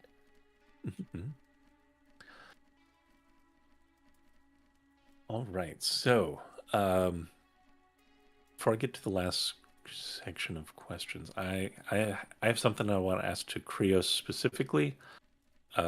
Sorry, Kestrel, you're in the UK, so this question doesn't apply. Now Krios, I'm curious. Tell me about some Portuguese cuisine that we might be very interested in. Oh man. Right. We. Sorry. I tend to think that. Kes, she cooks really well. Obviously, yes. I'm Portuguese. The first time she took me to a fish and chips shop, I had fish and chips. I had cod, and it was the most unseasoned thing I ever tasted in my entire life. And I was very shocked by it. Since then, though, I came to love the good full English breakfast and the Sunday roast and all that, those things. There's good things in there. I just like to Okay. Oh, absolutely. When it comes to Portugal, though, cod, you need to try cod in any way, shape, or form. It says that Portuguese can cook cod 1,000 different ways. I attest to that. That is true. We can. It's obviously we have there's something that is similar to a fish pie, but we do it with cod. So it's cod cream. There's a kind of like a mashy potato. There's cheese. It's just fantastic. Too much fish. Anything to do with fish. Pork ribs, we love those. We love everything to do with pigs. We eat everything from the pig. Tell them the good part and tell them the desserts, because that's the best part about Portugal, let's be honest. The desserts. Your desserts are amazing. Oh. Try, if you have, when you come to Portugal, try pastel de nata. Custard tart is probably one of the things we are most known for. Pastel de nata, okay. Yeah, I can't even describe it. It's just probably Kestrel will do better than me at describing what it is, but it's just it's deliciousness. It's fantastic. Yeah. We have a rich pastry style. Brief story. In the monasteries in Portugal, we used to use the egg, the yellow part, is that the yolk, the egg yolk? No, used to use the egg white to starch. So they had a lot of egg yolks left over. So a lot of their desserts are based with egg yolks, because they would have loads left over in the monasteries. and the nuns and the monks would make desserts out of them to sell to get extra money. So a lot of there's a massive history behind a lot of their desserts, but they've got so many delicious desserts. Yeah, so Well, just listening to him is making me hungry because, like, cod is very popular with Puerto Ricans. Like, we have bacalitos, so it's like cod fritters. They're fried. They're like discs, right? And then when you were talking about the dessert, you had me starting to think about flan, and then which is custard, right? And then when you were talking about pork, you had me thinking about pernil. So it's like I'm right there with you, Krios. It might be a little different, but I'm starting to see the roots. You know, Puerto Rican food, Portuguese food. I can see the connections. Not to mention, all the names you said are very similar to the. How do you say cod in Puerto Rican? How do you say it usually? Well, for me, it's bacalito, bacalao. There you go. There you go. Bacalhau. That's exactly how we say it in Portuguese. We say it bacalhau, so it's very similar. Yeah, we totally would get along gastronomically speaking. For sure, for sure. And then it looks like we did have a question in the chat. I don't know if you all have seen that already from Suri. She said, did either of you rush to get Premium Plus as longstanding creators due to unlimited uploads? Yes, we did. So we are pretty fussed because the amount of uploads we do is ridiculous, and we worked out just even a month of uploads how much it would be over the year, and it was a no-brainer for us to do it. I mean, we pay it yearly, which is a bit of a hit when you get it in the year, but it works itself out quite easily with the money we make back for it. And then Kestrel was sharing some glitter tips with coffee in the chat with the Masu pants, and now apparently Coffee has discovered Masu, which I'm shocked she didn't already know. But she's like, the comment was, the whole store has glitter clothes. So yeah, that's funny. Matsu's pretty great. Yeah. I'm gonna throw something in Discord first because I want to see if Krios approves of this recipe before I throw it in the chat. Let me have a look. Yeah, I'll be. There's a sign off on it. Oh my gosh, those look great. Pastéis de nata. Yeah, because Yeah. Due in Portugal in 13 days. I'm going over, and one of the things we have booked in Lisbon is a cookery lesson to cook these in Lisbon. Ooh. And it's going to be amazing, 100%. But he was like, "Why are we booking a cooking lesson?" That is very accurate, though. That is an accurate one. Okay, right, so he's going to drop it in the chat. Yep, I'll drop it in the chat. It is Krios approved. We're a bit of foodies, so it's there is we gotta. There's a peculiar thing with pastéis de nata. Much like certain things, like there's a certain honey that can only be sold in that area and stuff like that. Kestrel knows what I'm talking about. I don't remember the name of the honey. But with pastéis de nata, there's a type of pastel de nata which is pastel de Belém, which is literally from Belém. It's a city. Well, it's within Lisbon, but it's a region in the city of Lisbon. And they have their own recipe, which apparently has been a secret for the longest time.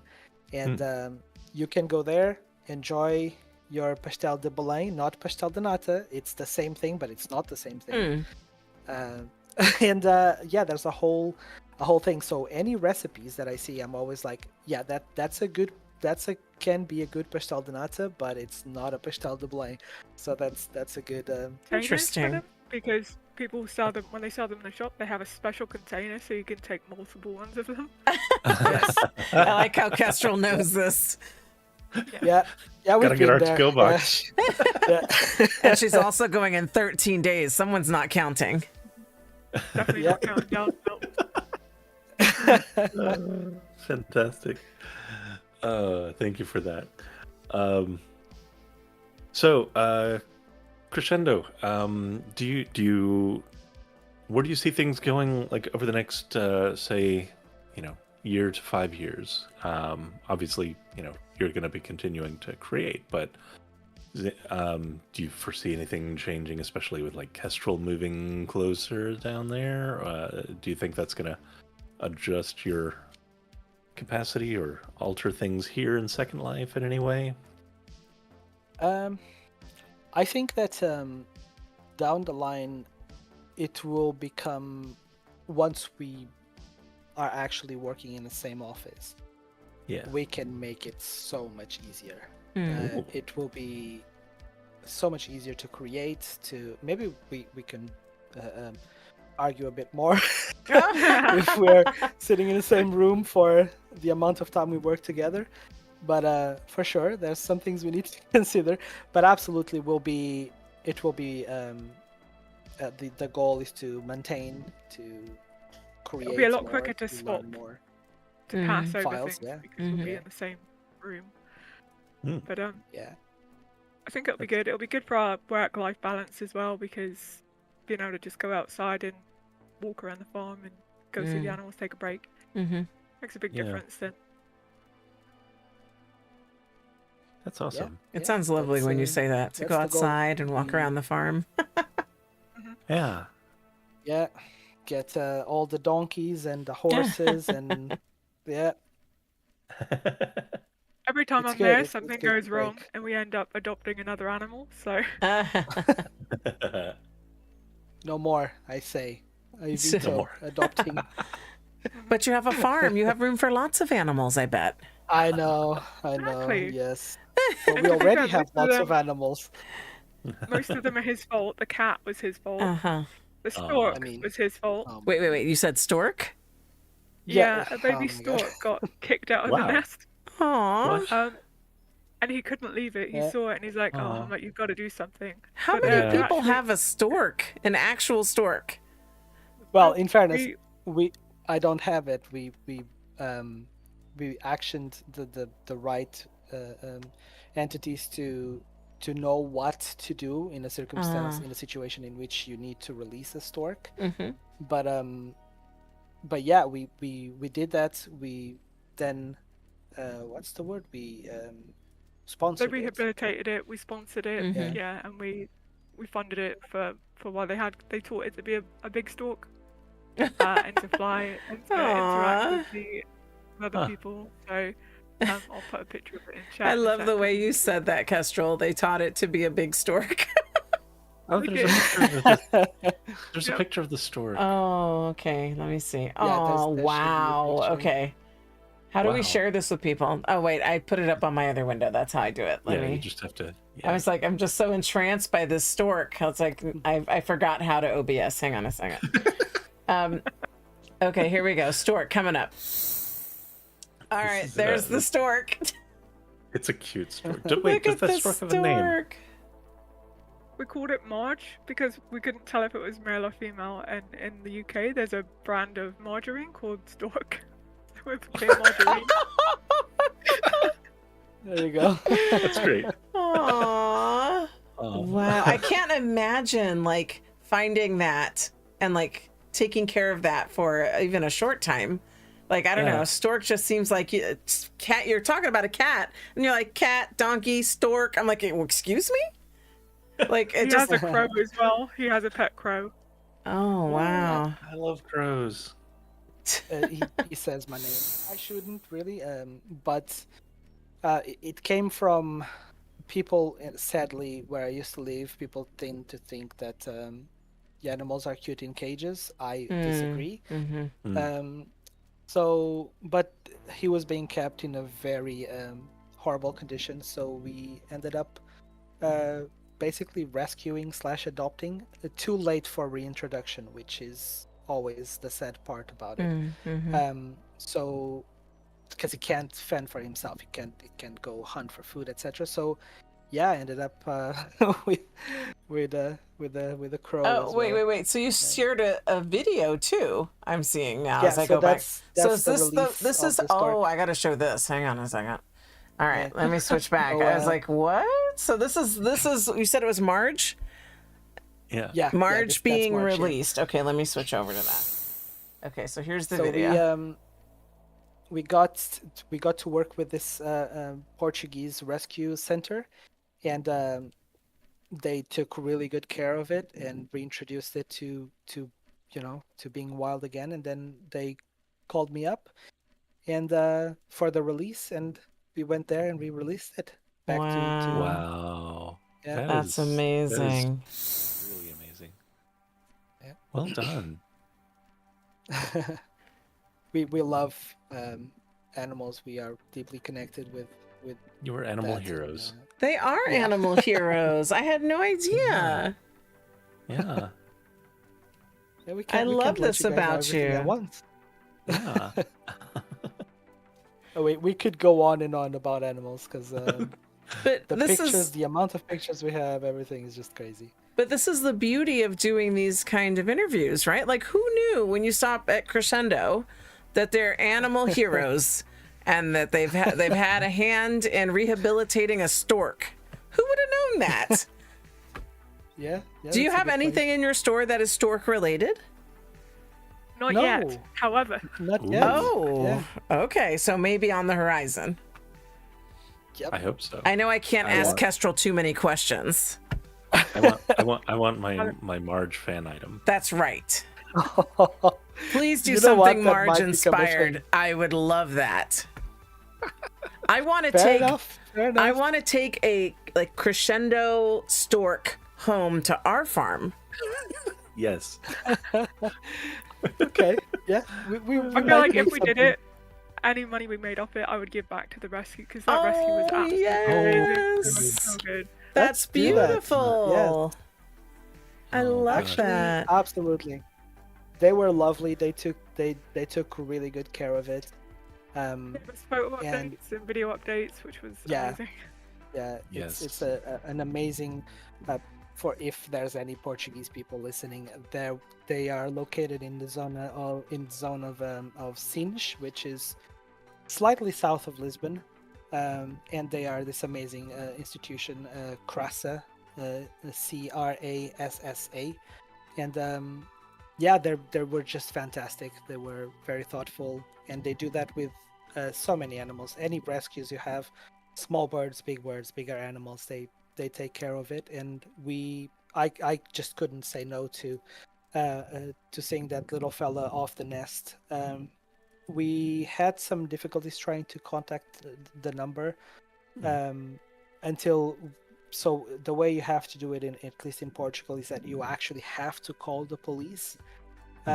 So this guy stayed with us for a couple of days until I sort everything out. Then we realized which number to contact. We did that. We then sponsored it, officially sponsored it. He We got a covered police for- escort. The police came and took Yeah. him from us, Wow, and a he got to have police a escort. So because they saw how sad I was to see it go, because it was 2 Aw. days, but it was 2 very close days. They literally asked us, "Do you guys want to come with us?" And we'll take it in the Aw. car, and we'll just escort you. And that's exactly what happened, which was Wow. fantastic. So yeah, Aw, That's so special. that yeah, is. it was that really amazing, is. amazing experience. Who would have known that? Thank you for sharing No that. one. Of course. Maybe except their closest friends, but you and I wouldn't have known that. Other people who are consumers of Krescendo or fans of the brand would have not known that. So I love that story. I do too. Okay, so so looking back over the years of Krescendo, is there anything that you would have done differently insofar as how you built up the store, or were there any like stumbling blocks where you, maybe in hindsight, think you could have handled something or done something differently or better in the building of the store or development of your brand, or not? That is a hard question. I would say we made some item-wise, which is what I'm most associated with. We've made some questionable items. A few come to mind in which you enter in a room and it's covered in women's boobs. Yeah, breasts. That's what it is. It's a boob room. So a few questionable choices for sure, but also fun. So I think all in all, there's no regrets. We learn with the mistakes we've made. That's always been our philosophy. When it comes to maybe done things differently to maximize the outcome of what Krescendo is today, perhaps maybe we could have done certain things different. But to be honest with you, I cannot pinpoint something specifically to that extent. That's fair. Obviously, if we spent more time on an item, maybe that item would have give us more profit overall, but then we would not have sold it at the time we did, because then we would have been late to this or that, etc. It's just a snowball. And I think that all in all, what we've done, the mistakes, everything contributes to what we are, which is why I still love the first chair we ever made. So, there you go. That's perfectly valid. Yeah. And kind of as a final thought here, are there any upcoming, like, I don't want to incite another death threat. That's like you're walking a fine line there, Tour, with Kestrel. Or collabs or events that you all are especially excited about that you want to tease out there, or is it all hush hush for now? Top secret. I'll let Kes say like, something Krios about sounded that. a little nervous right That's a safe there. answer. I'm kind of sweating at the moment. I'm not sure, because I'm gonna have to put up with that in 13 days. So Oh, yes. I kind of need to play my cards right here. Mm-hmm. I will. We've got some there you go. Halloween events coming up. Yes. And we're obviously very, very excited about Halloween, because I plan Halloween at least 4 months in advance on what we're going to do. So I'm super excited. which events are you going to be participating in, or some of them? We got an invite to be in 50 Linden Friday Halloween event. Nice. Woo! Ooh, Fliffaween. Halloween. All right.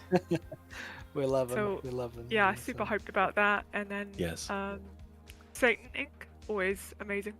Satan doing Inc. that again. Yes. Mm-hmm. Mm-hmm. Mhm. You know, I have to say that always amuses me, the Satan Inc. one, because I don't know how much you're on SL Facebook. I know you're there because I tagged you there, but but whenever Satan Inc. rolls around, there's always those people that are like, "I'm leaving SL now. What is the celebration of Satan?" And that always that always amuses me. Those stupid posts. I'm just saying. Yeah. And they never actually leave. I don't, yeah, every year they're up in arms about Satan Inc.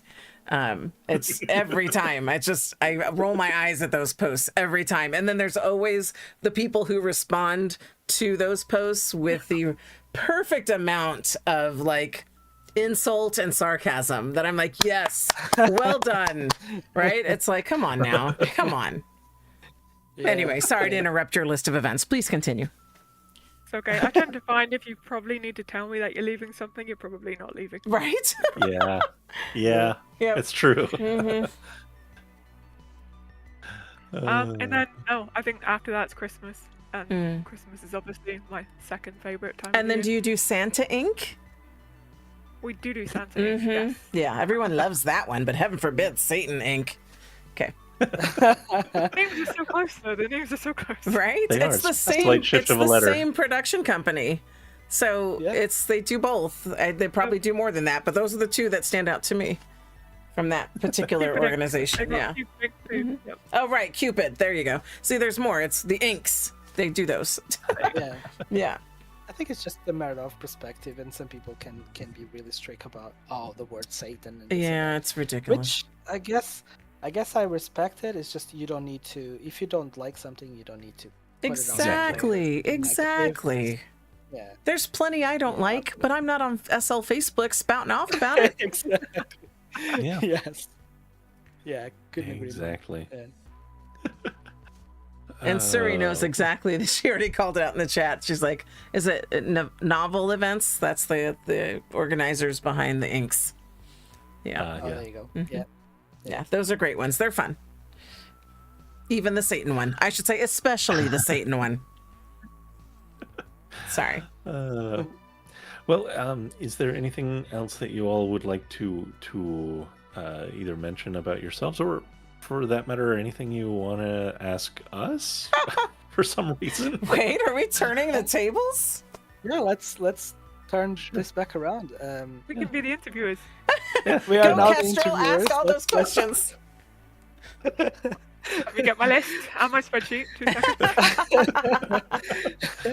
seconds. Just as we're winding down, yeah. But actually, yeah. How are you feeling getting into the creation process of Second Life, and how is that affecting your understanding of what the creator's process is? I'm looking at for tour. me, yeah, for me at least. So first of all, we've so far mainly just been taking the classes. I have dabbled a little bit in Blender, but I haven't actually like created something yet, and that's mostly due to a lack of time. I'm currently juggling 2 First Life jobs.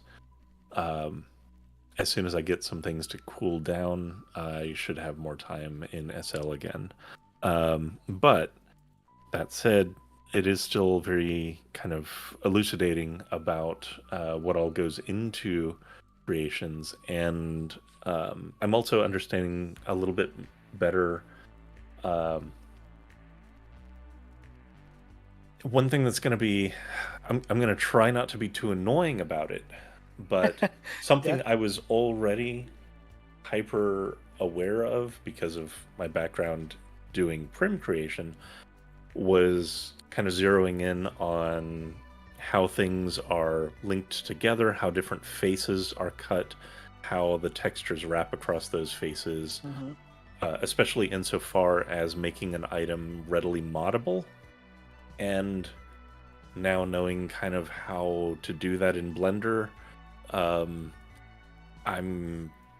unfortunately going to be unable to not see those mistakes when they occur when I'm looking at items. Because like Consuela knows when I'm like just hanging out somewhere, I'm camming everywhere. Yeah. I'm looking at things. I'm seeing, oh well, this doesn't quite line up. This thing's hovering. This thing doesn't have a texture on the back of it when it should. It's I can't stop. I can't. It's always been in my nature. Because I think you and Krios might be twins. I'm exactly the same. Because when I was building, I was obsessively looking at every seam everywhere all the time to make sure that everything was lined up right. And in that time was cracking out my like Excel spreadsheets to calculate the exact positions of all the prims and shit like that. So so knowing a little bit more about the mesh process definitely allows me to understand more when I'm looking at something, what I'm looking at, which is nice. Yeah, absolutely. Yeah. I've always been the same way, and wait until you start seeing that in other games. Yes, he probably already does because he plays a lot of games. Yeah, there you go. I definitely do, but now I like have a little bit more of the language to articulate it and more of an eye for what would actually go into creating that like mistake or what have you. Yeah, I'm not as far down the line with the Blender stuff. Like I'm absorbing it all, but to really put in the time to play with it and make things, that's still a bit daunting to me, because Blender is such a detailed tool. That my dabbling in like having a brand has been all more like templates and things. So, but I am excited about the opportunity to make my own items. But much like Tor said, it's that time factor with having I don't have 2 full-time jobs in First Life to juggle, but I do have a very demanding First Life job that takes up a lot of time. So an educator, as a matter of fact. Yeah. Yes. Is a callback to the very exactly. Yes, I'm here because of educators, and my job is in education. Yeah. So I look forward to the day when I do have the time to really, have that creative outlet, because I enjoy looking at different creative outlets. I think they're important, and I think that I know that I would enjoy creating with Blender, so which is why I've put in the time with the classes. So one day I'll get to fully do it. So I look forward to it. Awesome. Yeah. Well, thank you guys. Yeah. It's been absolutely lovely getting to talk to the two of you. and I love seeing this partnership between you two. Like you have like this kind of, I know I'm sure that there's friction, but you have kind of yes. an idyllic work relationship, which is just really cool to see. And it's great to see that and know that that's gone on that long and is going to be transitioning to like a first life thing. That's really cool. Congratulations. There's a basic rule when it comes to friction when it's me and her, is that whatever she suggests I have to do it, so I don't fight her. You think it should be more rounded? Sure, we'll do that way. There's some fight back, and I annoy the hell out of her sometimes for sure. But it's when there's mutual respect and you just understand. You might not understand it at first, but you see where that person is coming from. Maybe the item you're creating is not as appropriate for this type of event. Maybe something else is better, but you're already creating this item. You're already invested into it, so you are reluctant to drop that project to start a new one, and that always can create friction. But we've learned to deal with that. We've been doing it for 10 years, obviously. We do give each other space when it comes to stuff like that. She knows when I'm getting annoyed and vice versa. And obviously it's not all roses. There's need a safe word. Sometimes we just use the safe word. Yeah, exactly. You have a safe word. Wow. Interesting. We just take a break. We just go outside. I go outside. She goes for a walk. And then when we come back to work together, we're focused on what we're doing, and that's the goal, which is pushing this deadline we have, or this event that's coming up, or whatever it is. And I think that's essential for us to be able to work together. Yeah, I see a lot of similarities in your dynamic to our dynamic. So it just makes me smile, because it's like, yep, I know exactly what you're talking about. Yep. There you go. Yeah, so thank you both for taking the time to chat with us, and we are looking forward to seeing your Fliffoween and Satan Ink offerings for sure. Yes, especially Satan Ink. I will say that again. Especially Satan Ink. Yep. Yes. So we'll see you in hell. That was funny. I take that too literal. But no, to be fair, Fliff always has a special place for us. So we love Fliffoween. Right now, it's the Fliff birthday bash going on, and we love all things Fliff for sure. Yes, that was kind of our our main start in video in vlogging. Yeah. And as far as Krescendo, it has been a pleasure for us as well. We love what you guys do. I think exposing in this manner the behind the scenes, the processes in which creators go through, the story, the background, it grounds the brands, and all in all makes us more accessible to people. So thank you guys for giving us this opportunity as well to tell you about everything we do, and Marge as well. So yeah, Marge. I look forward to Marge merch. Marge merch. We do feel really strongly about that. Like that, we think it's really important to humanize creators, because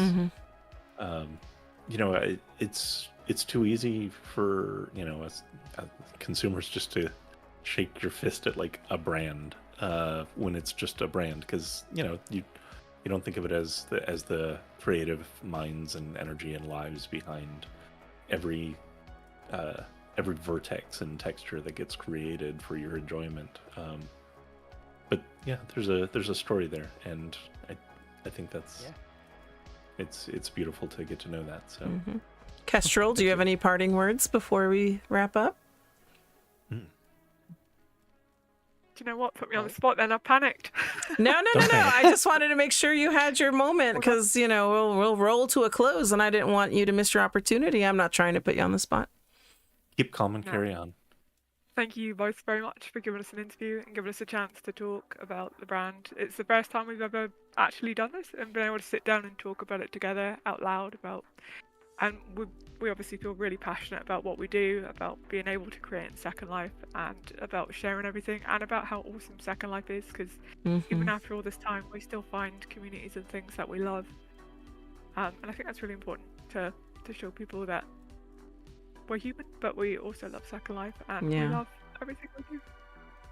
Yeah, I agree with that completely. I think there's so much, I always just say there's always so much magic here.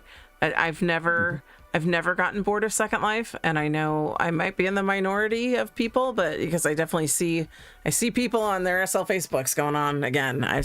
I try not to look at SL Facebook too much. I know it sounds like I look at it all the time. I don't, but I check in on it just to see what like the pulse is right now, because I just can see more of an overview of what people are thinking about Second Life, and so there's some people have their struggles with it. I just never have. I've always felt like there's a lot to do and see and experience here. There's a lot of really cool people to meet and talk to, like yourselves. And I just love being able to show that. Like I've said in previous streams, there's lots of trolls and griefers and people who make fun of Second Life on YouTube. And I just like being the counter to that, to show people that there's much more to Second Life than the trolls and the griefers and the haters put out on the internet. So I feel like I have to be an advocate for that, and I enjoy doing it. So yeah. Yeah, and thank you for doing that, because it needs a nice spotlight to show that we're not all crazy people in here. No, well, we're not. I mean, we are just not in a negative way. Right? Positive crazy. I agree with that. I can agree with that. So Tor, do you have any parting words before I go into thank yous? Nope, take it away. All right, so we had a lot of people in the chat. We had Launcher, and Kess was actually in the chat too. Quiggles, Lark, Tony, aka Coffee's been here. Mark, who definitely wants more Kestrel airtime, I can tell. Let's see, who else did we have? Suri came in toward the end. If I didn't say Launcher already, Launcher was in the chat. I'd just like to recognize everybody who was along with us live for the ride. I appreciate the interaction in the chat. It always makes me smile, and all the compliments and everything was amazing. So I want to thank everybody who was here live with us. Thank people who in the future who watch us after we're live, and then encourage everyone to like, comment, subscribe, share with friends.